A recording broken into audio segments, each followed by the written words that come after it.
Summary of Nightwood by Djuna Barnes. In 1880, when the book starts, Hedvig Vokbien gives birth to her only child, a son named Felix. Hedvig dies as soon as she gives her baby a name. Guido Vokbien, Sr., her husband, had died of a fever 6 months before, so the baby is an orphan. Guido was Jewish, but he told everyone he was both Christian and a Viennese lord. Guido was obsessed with being noble, so he did everything he could to look like a real aristocrat. He even collected items from royal families and made up a list of relatives to clear up any doubts about his claim to a barony. Hedvig believed everything Guido told her, but she often wondered why he was so over the top with people he thought might be noble, like laughing too loudly at their jokes and always praising them. Felix is 30 years old when he arrives in Paris in 1920. He only knows what his aunt told him about his parents and is determined to join the aristocracy. Felix is a bit of a riddle, just like his father. He has a lot of money, but no one knows how he got it. He seems to be from every country and no country at all. And he carefully picks clothes that can be worn both at night and during the day. He joins the circus because he likes how crazy their rooms look and how everyone seems to have a title. Felix makes friends with a trapeze artist named Frau Mann, who goes by the name Duchess of Broadback. She takes Felix to a party in Berlin, where he might meet a real count. Dr. Matthew O'Connor is an Irish-American doctor from California. Felix meets him at the party. Felix starts talking to him, even though it makes him feel awkward at first. While Matthew is talking about what he thinks about the Catholic and Protestant churches, Nora Flood walks up and introduces herself. She says that it's so easy for guys to talk about sadness and doubt. Matthew says he helped Nora give birth, and then he says that sadness is short-lived and hard to hold on to. When the Count comes in and tells everyone to leave, Matthew, Felix, and the Duchess leave together. Felix goes home, but Matthew and the Duchess go to a cafe where Matthew says he hopes to see Felix again someday. A few weeks after they first met, Matthew takes Felix to a cafe near his home in Paris. During their conversation, a bellhop from a nearby hotel runs over to Matthew and tells him that a woman is asleep in the hotel and they need help. Felix pays the bill quickly and goes to the hotel with Matthew when he asks him to. When they get there, they find a beautiful woman sleeping on a couch with plants all around her. The woman smells like mushrooms and looks like she belongs with the plants around her. Matthew quickly pours water on the woman because he's afraid the cops will show up and find out he's not licensed. As the woman starts to wake up, Felix sees Matthew look through her makeup and steal some money from her dresser. Felix understands that this won't change the fact that he likes Matthew. When the woman wakes up, Felix thinks she's pretty and keeps a close eye on her. Felix and Matthew are sorry, and she tells them that her name is Robin Vogt. Back at the cafe, Matthew sees that Felix just had a strange experience and asks him about marriage. Felix says he wants a son who loves history as much as he does. Matthew seems to laugh at this, saying that nobility and royalty are just people who have been lied about so much or are so scandalous that people have to bow down to them. Felix is bothered by this, and he says that the only way to think about the future is to honor the past. Matthew tells Felix that the last child of a noble family is crazy. Felix crosses this out, and Matthew raises a glass to Robin. Over the next few days, Felix looks for Robin and finally meets her on the street. In the days that follow, they spend a lot of time together. Felix asks her to marry him, and she says yes. Felix takes her to Vienna and shows her all the old buildings and historical places, hoping that something will move her. Felix tells Robin in their hotel about some of the most important people in history, but when he looks up, she's asleep. Felix sees as he watches her that he isn't strong enough to change her into what he wants her to be, and he can't get her to understand or accept the fate he's chosen for her. Felix starts to wonder why they don't have a baby yet when they get back to Paris. He asks Robin, and soon after, she starts getting ready to have their first child. During her pregnancy, she starts going out on her own for hours or days at a time, often going to churches, she suddenly becomes a Catholic. Robin gives birth to a small, sad boy they call Guido, Jr., who rarely moves or makes noise. Robin leaves the house more and more after she gets better. One night, Felix sees Robin holding their son up in the air like she wants to throw him somewhere, but she puts him back down gently. A short time later, Robin tells Felix she never wanted a child and goes. She is with Nora Flood when she goes back to Paris. Nora runs a well-known social club in America.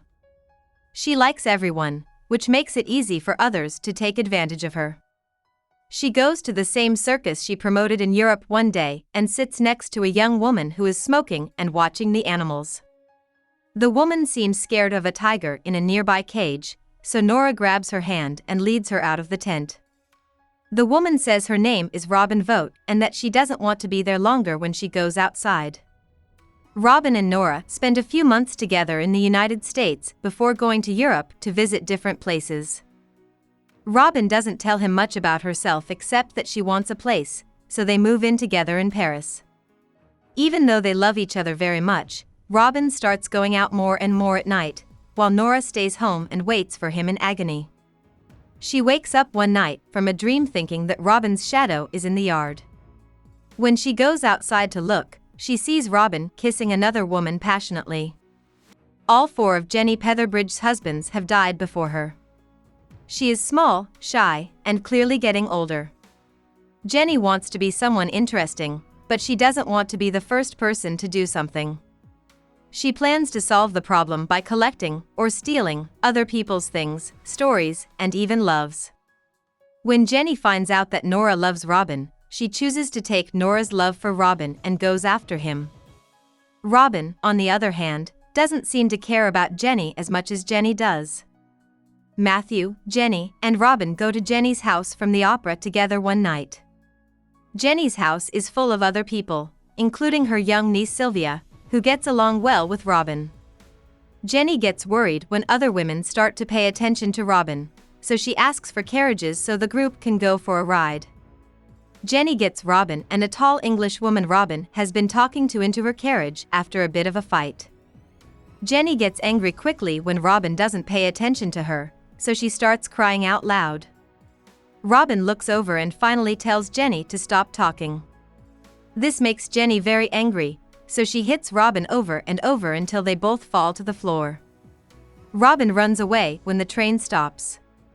But not long after that, Robin and Nora broke up, and Jenny took Robin to the United States. One night, Nora goes to Matthew's room to feel better and to ask him how the night went. She sees him wearing a wig, makeup, and a nightgown, but she doesn't ask him about it.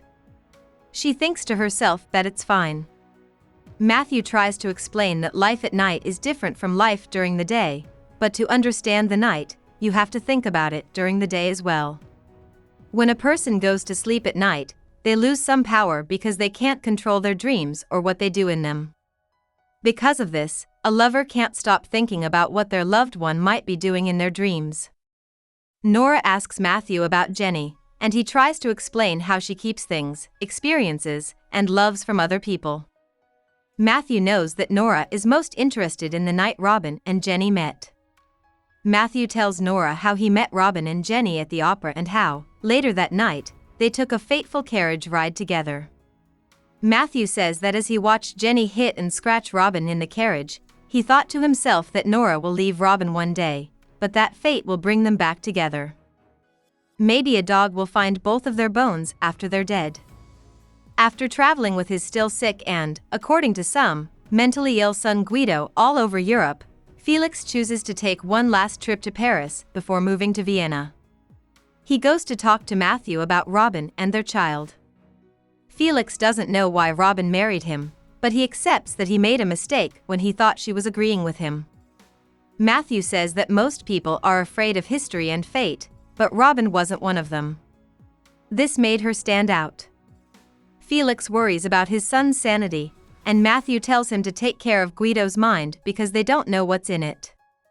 His sanity is hard to figure out, maybe because it's hidden behind his emotional sensitivity. Felix says he has always wanted to understand life and time, but now he knows that he needs to be crazy, maybe like Guido, to do so. He thinks that Robin might be trying to figure it out for herself. Felix, Guido, and Frau Mann show up in Vienna not long after that. Frau Mann and Felix both drink too much, and they always bring Guido with them to the bar. When Matthew goes to see Nora, he is upset to see that she is writing to Robin. Matthew tells her to sleep and tells her how Robin's actions have hurt other people. Nora says she can't stop writing and that she can't stop herself. Matthew and Nora talk for a long time about Robin, gender and sexuality, death, dreams, and what will happen to them all. Nora tells Matthew that she broke up with Robin after going to see Jenny and finding out that Robin had told Jenny that there was nothing between Nora and herself. But after Robin left, Nora looked for signs of her everywhere. In the end, Nora wishes that she and Robin had died together so that only their love would be left. Matthew leaves and goes to a bar, where he tells an ex-priest all about his own bad luck. Matthew curses the people who turn to him for support because he is going through his own pain. He says that only anger and tears will be left. Jenny and Robin's relationship starts to fall apart soon after they get to America. Jenny doesn't get Robin, and it makes her crazy. Robin keeps getting closer and closer to Nora's house until she finally moves into the church on Nora's land. Nora and her dog find Robin there one night, dressed like a boy. When she sees them, Robin gets down on her knees and acts like a dog. She scares Nora's dog until both of them are too tired to move. About the author. Djuna Barnes was born in New York on June 12, 1892. Her father Wald Barnes thought it was okay to have more than one wife, so he brought his lover, Fanny Clark, to live with the family. Wald was a bad musician and artist, so Wald's mother, Zadel Barnes, took care of the family's money. When Djuna Barnes was 18, her father and grandma tried to get her to marry the 52-year-old brother of Fanny Clark, Percy Faulkner. The marriage didn't last long, and after Wald and Elizabeth split up in 1912, Barnes went to New York City with her mother and 3 brothers. Barnes went to the Pratt Institute and the Art Students League of New York for a short time to study art, but he finally became a writer for the Brooklyn Daily Eagle. Barnes got a lot of fans quickly because she wrote unusual articles and was ready to write about things that men usually do, like boxing. Barnes got a job in Paris in 1921 and lived there for the next few years. Barnes lived on the left bank, where artists like Gertrude Stein and Ernest Hemingway also lived. While he was there, Barnes met an artist from Kansas named Thelma Wood. By 1922, Barnes and Wood were in love and living together in Paris. Barnes kept writing newspaper pieces until 1928, when she started writing books. Writer, her first book, was a big hit when it came out in 1928. Barnes and Wood broke up the same year. Over the next few years, Barnes moved around and ended up in Peggy Guggenheim's English house. This is where she wrote Nightwood, which is partly based on her own life. Barnes also got into the habit of drinking, which led to a suicide attempt in 1939. Guggenheim sent Barnes back to her mother in New York, and Barnes's mother sent her to a hospital to get clean. Barnes then got her own place in Greenwich Village, where she had to work hard to make a living. Barnes wrote the Antiphon in 1958, which was a harsh attack on her family disguised as a tragedy in verse. She also wrote a few songs, but after that she didn't write any more fiction. Barnes was known for living alone and rarely leaving her room until she died. In 1961, she was accepted into the National Institute of Arts and Letters, and in 1981, the National Endowment for the Arts gave her a senior grant. Barnes died at the age of 90. Hope we summarized it fully and you liked it. Please hit the like button and subscribe to our channel so that we are motivated to create more videos.